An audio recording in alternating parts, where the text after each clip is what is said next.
और 225 for example हमने ले लिया। इधर देखें, यूक्लिड के प्रमेय से एचसीएफ ज्ञात करना, अर्थात एचसीएफ हाईएस्ट कॉमन फैक्टर को ज्ञात करने के लिए हमने यूक्लिड की प्रमेय क्या है? बाय यूक्लिड प्रमेय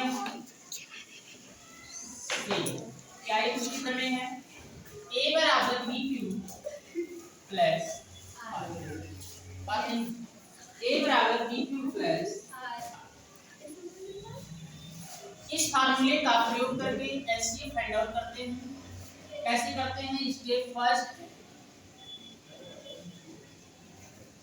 छोटा नंबर आपका 135 और बड़ा नंबर आपका 225। छोटे नंबर से बड़े नंबर में हम डिवाइड करते हैं।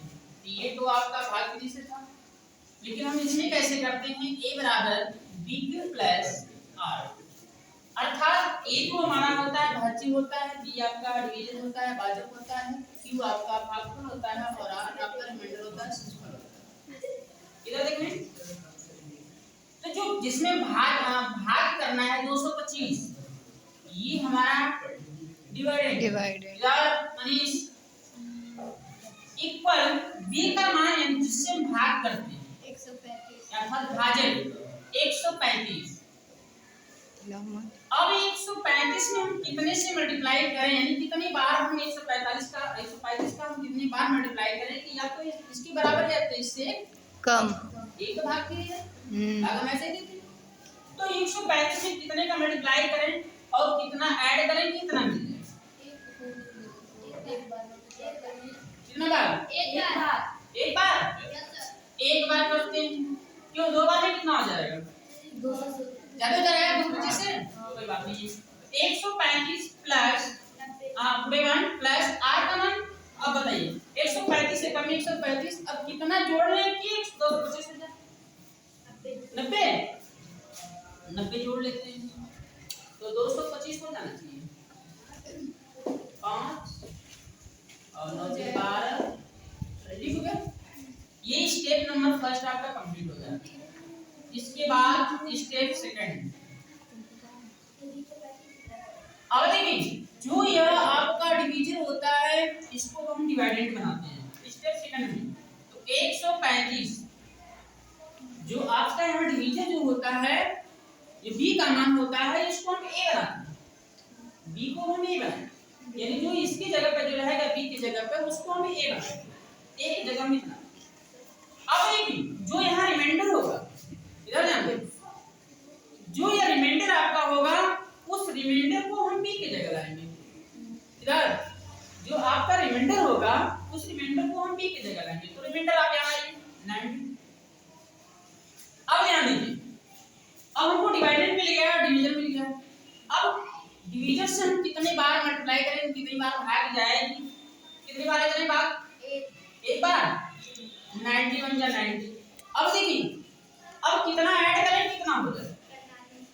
45। क्यों? दो बार में ज्यादा जा रहा है क्या? ज्यादा जा रहा है। चलिए एक बार ले लें। इसके बाद आपने जोड़ा कितना? 45। a equal b cube plus r, ठीक है? यानी 90 गुणे 1 धन 45। दोनों को हमने इसको हल किया तो इसके बराबर आना चाहिए। मतलब ऐसी वैल्यू हम इधर लेंगे कि इसको हल करने के बाद ये चीज हमको मिलना चाहिए। अब इसके बाद जब तक हमारा यहाँ r का मान 0 नहीं आ जाएगा, जब तक r का मान रिमाइंडर का मान 0 नहीं आ जाएगा तब तक हम स्टेप बाय स्टेप बढ़ते हैं। ठीक है? आते हैं स्टेप थर्ड में। आते हैं स्टेप थर्ड। इसमें आइए, अब फिर हमने कहा, जैसे हमने कहा है आपने कि जो डिवीजन होगा उसको हम डिवाइडेंड बनाएंगे, भाज्य बनाएंगे। जो भाज्य होगा उसको भाज्य बनाएंगे। तो हमने बना लिया यहाँ पर, बनाया ना? अब फिर हम वही काम करने जा रहे हैं। इधर देखिए, जो यहाँ भाजक होगा उसको हम बनाएंगे भाज्य ना? बोलिए, अगले वाले में हम भाज्य बना रहे हैं, भाज्य बना रहे हैं। तो 90 इक्वल। अब बताइए, जो यहाँ रिमाइंडर होगा जो हम यहाँ रिमाइंडर, जैसे यहाँ जो रिमाइंडर था उसको हमने बनाया, यहाँ पर भाज्य बनाया। अब यहाँ जो रिमाइंडर होगा बताइए हम कितने का मल्टीप्लाई करें कि इतना हो जाए। 2 प्लस भी करना है ना, हाफ मल्टीप्लाई करो मतलब भाग, तो जीरो भी तो कर सकते 45 को हैं, हम कितनी बार मल्टीप्लाई करें, जीरो हो जाएगा ना 45 फिर। में हम कितने से मल्टीप्लाई करें कि 90 से या तो एक कम जीरो हो या तो 90 के बराबर। तो अगर हम 2 से करते हैं तो 45 में 90 हो जाएगा। यस और सर, इसमें हम जीरो को जोड़ेंगे तो आ क्या जाएगा। हो जाएगा, रिमाइंडर का मान 0 हो जाएगा। इसको मल्टीप्लाई करने के बाद ये मिल जाएगा। अब देखिए अब हम रुक जाएंगे इसलिए कि हमारा r का जो मान आ गया है ये 0 आ गया, और रिमाइंडर के जस्ट ऊपर वाला जो रिमाइंडर होगा यही आपका क्या हो जाएगा, एचसीएफ, हो जाएगा, जिसे हिंदी में हम लोग कहते हैं मासा। ठीक है, ठीक है। बताओ। नो सर, पूछना है? No sir.